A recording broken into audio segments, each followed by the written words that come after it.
ओम श्री परमात्मने नमः।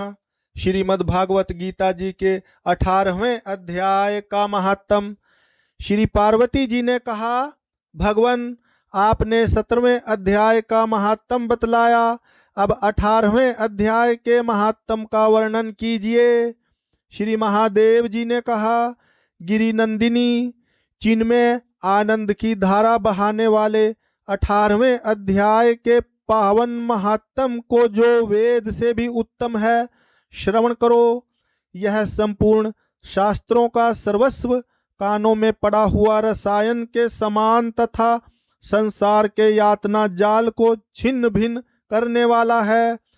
सिद्ध पुरुषों के लिए यह परम रहस्य की वस्तु है। इसमें अविद्या का नाश करने की पूर्ण क्षमता है। यह भगवान श्री हरि विष्णु जी की चेतना तथा सर्वश्रेष्ठ परम पद है। इतना ही नहीं, यह विवेकमयी लता का मूल, काम, क्रोध और मद को नष्ट करने वाला, इंद्र आदि देवताओं के चित्त का विश्राम मंदिर तथा सनक सनंदन आदि महायोगियों का मनोरंजन करने वाला है। इसके पाठ मात्र से यमदूतों की गर्जना बंद हो जाती है। हे पार्वती, इससे बढ़कर कोई ऐसा रहस्यमय उपदेश नहीं है जो संतप्त मानवों के त्रिविध ताप को हरने वाला और बड़े बड़े पातकों का नाश करने वाला हो। 18वें अध्याय का लोकोत्तर महात्म है। इसके संबंध में जो पवित्र उपाख्यान है, उसे भक्ति पूर्वक सुनो। उसके श्रवण मात्र से जीव समस्त पापों से मुक्त हो जाता है। मेरुगिरी के शिखर पर अमरावती नाम वाली एक रमणीय पुरी है। उसे पूर्व काल में विश्वकर्मा ने बनाया था। उस पुरी में देवताओं द्वारा सेवित इंद्र शची के साथ निवास करते थे। एक दिन वे सुखपूर्वक बैठे हुए थे। इतने में ही उन्होंने देखा कि भगवान विष्णु के दूतों से सेवित एक अन्य पुरुष वहां आ रहा है। इंद्र उस नवागत पुरुष के तेज से तिरस्कृत होकर तुरंत ही अपने मणिमय सिंहासन से मंडप में गिर पड़े। तब इंद्र के सेवकों ने देवलोक के साम्राज्य का मुकुट इस नूतन इंद्र के मस्तक पर रख दिया। फिर तो दिव्य गीत गाती हुई देवांगनाओं के साथ सब देवता उनकी आरती उतारने लगे। ऋषियों ने वेद मंत्रों का उच्चारण करके उन्हें अनेक आशीर्वाद दिए। गंधर्वों का ललित स्वर में मंगलमय गान होने लगा। इस प्रकार इस नवीन इंद्र को 100 यज्ञों का अनुष्ठान किए बिना ही नाना प्रकार के उत्सवों से सेवित देखकर पुराने इंद्र को बड़ा विस्मय हुआ। वे सोचने लगे, इसने तो मार्ग में न कभी पौंसले बनवाए हैं, न पोखरे खुदवाए हैं और न पथिकों को विश्राम देने वाले बड़े बड़े वृक्ष ही लगवाए हैं।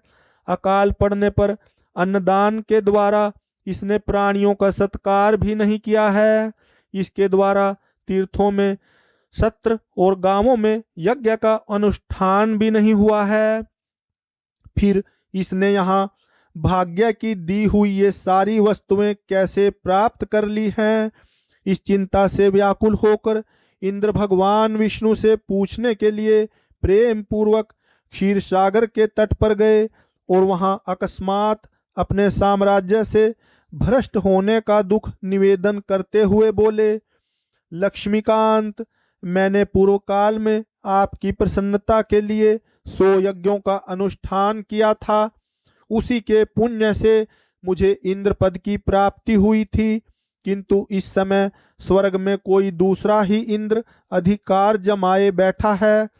उसने तो न कभी धर्म का अनुष्ठान किया है और न यज्ञों का। फिर उसने मेरे दिव्य सिंहासन पर कैसे अधिकार जमाया है? श्री भगवान बोले, इंद्र, वह श्रीमद् भागवत गीता के 18वें अध्याय से 5 श्लोकों का प्रतिदिन पाठ करता है। उसी के पुण्य से उसने तुम्हारे उत्तम साम्राज्य को प्राप्त कर लिया है। श्रीमद् भागवत गीता के 18वें अध्याय का पाठ सब पुण्यों का शिरोमणि है। उसी का आश्रय लेकर तुम भी अपने पद पर स्थिर हो सकते हो।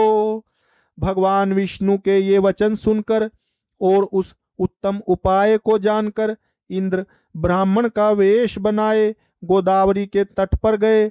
वहां उन्होंने कालिका ग्राम नामक उत्तम और पवित्र नगर देखा, जहां काल का भी मर्दन करने वाले भगवान कालेश्वर विराजमान हैं।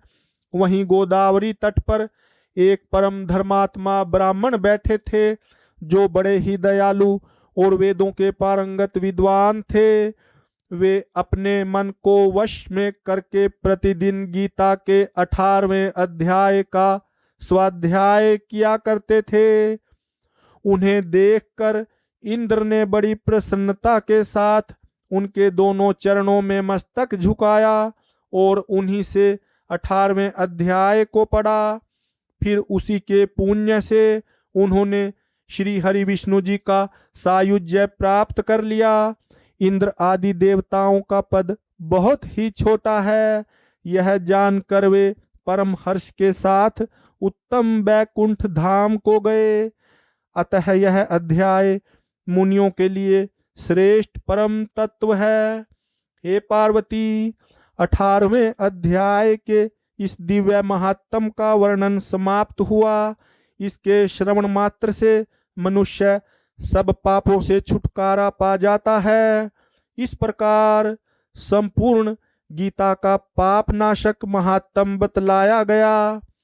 महाभागे, जो पुरुष श्रद्धा युक्त होकर इसका श्रवण करता है, वह समस्त यज्ञों का फल पाकर अंत में श्री विष्णु का सायुज्य प्राप्त कर लेता है। ओम जय श्री हरि।